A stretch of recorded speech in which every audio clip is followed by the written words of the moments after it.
Okay, today in this month's podcast for the month of September, I just want to complain. Many of my friends have asked for my thoughts on the privatization firestorm in Zambia. I just want to complain about the ineptitude and the poor quality of our public discourse in the Zambia. Many years after independence, our public discourse has not really improved. In the last few days, there is a firestorm now on the privatization program that was carried out by the MMD government of the Republic of Zambia 20 to 30 years ago. And that is the key talking point for a country in the 21st century that has taken up all space in the media, private and public and social media. I just feel sad, I feel sad about the lack of foresight and the lack of insight, the lack of quality and aptitude of our public discourse just among our people. I feel sad about that. Right now, the country of Zambia has failed to resolve the problem of mass unemployment for the last 25 years. Today's college graduates can't find a job in their own land. And the way for the current government to resolve the problem of mass unemployment is to launch government fish ponds and government gardens in Cengelo, where my mom went to secondary school in the mid-70s. That is the answer for mass unemployment. In the last 10 years, our country has borrowed more than $15 billion for construction projects that are worth less than half of that amount. The reserves at the Bank of Zambia are depleted, and there are high levels of poverty.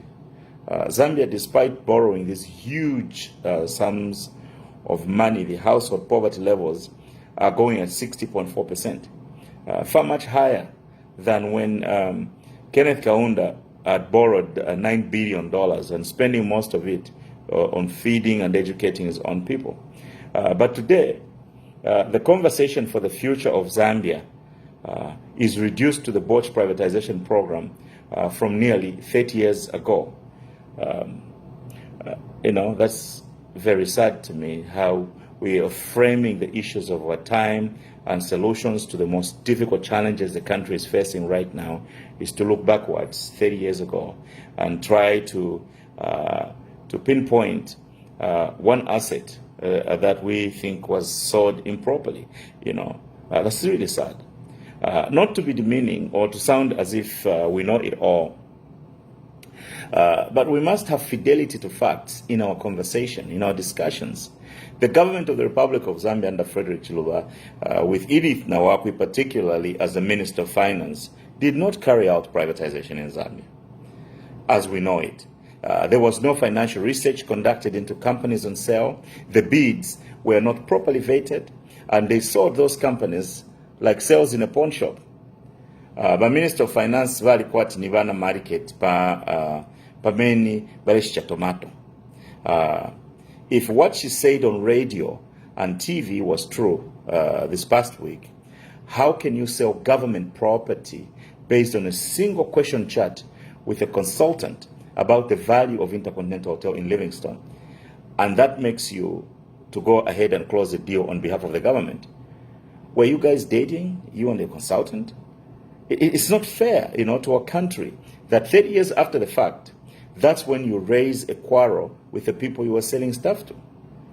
That's not how we must frame the issues of our time or resolve the problems of our country. That's not the country. That's how not the country should reflect on those issues.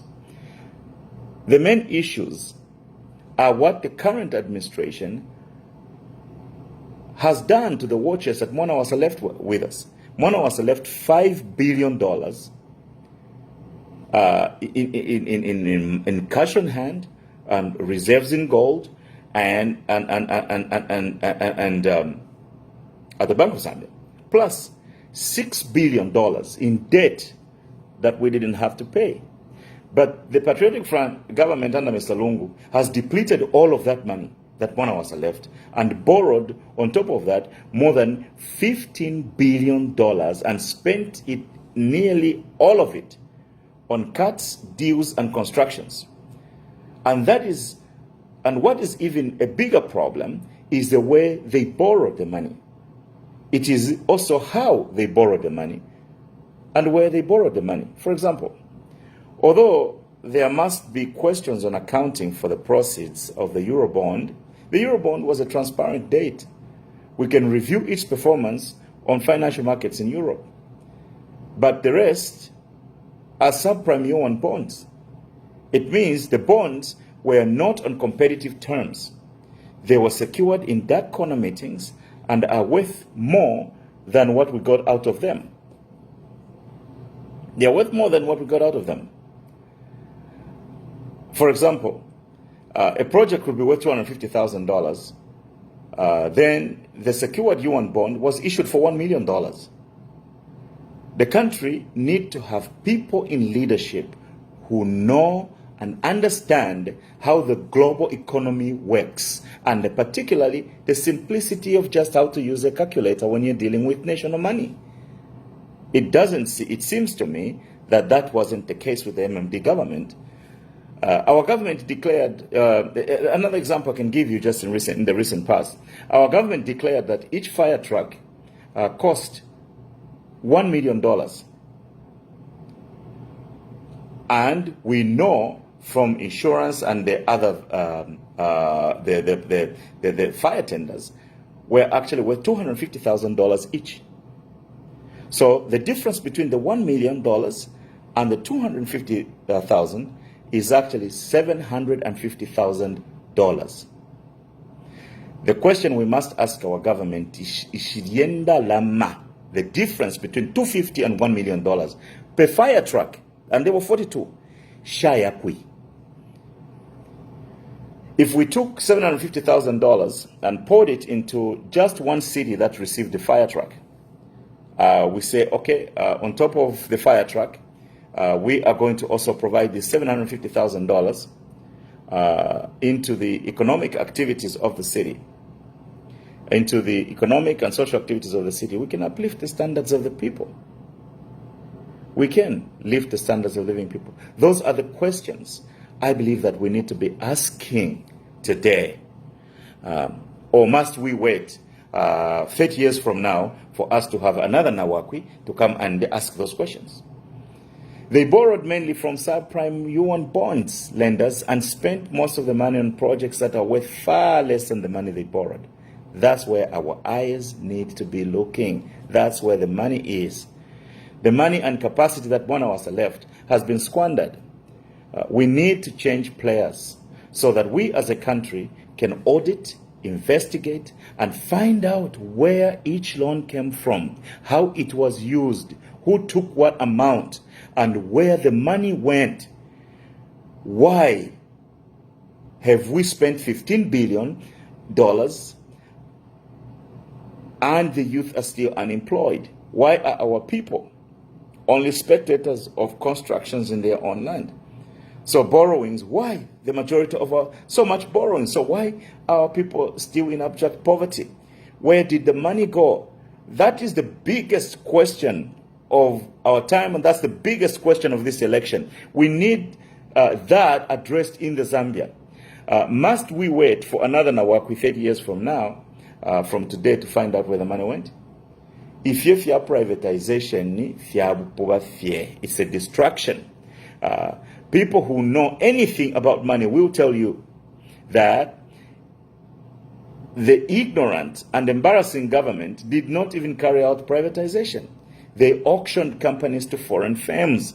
That, in applied economics, is called foreign direct investment and the externalization of income. They sold the mines and other industries to foreign companies, and the rest is history. We, Zambia, has paid a heavy price for ukubika abatutu na bapwaka abashayishiba ukubomfya kakileta kuntashi. Must we continue on this path? If a few Zambians were lucky to even own some of those companies sold by the MMD. That's what privatization actually is. It is a transfer of public companies into private ownership. And privatization means Zambians, individuals within Zambia, instead of the government starting to own and running those companies, those individuals take those companies, buy those companies from the Zambian government and begin to run them for the good of the citizens. That's how the market economy works. That's not a scandal. That's what capitalist market is all about. Yes, va anti wanawakwi na abapi baneri bepa TV the other day, bali savaila sana na apprentice degree ya 19 posokulu from the University of Zambia. The real question is, was she using a calculator as a Minister of Finance? Did she read the bids?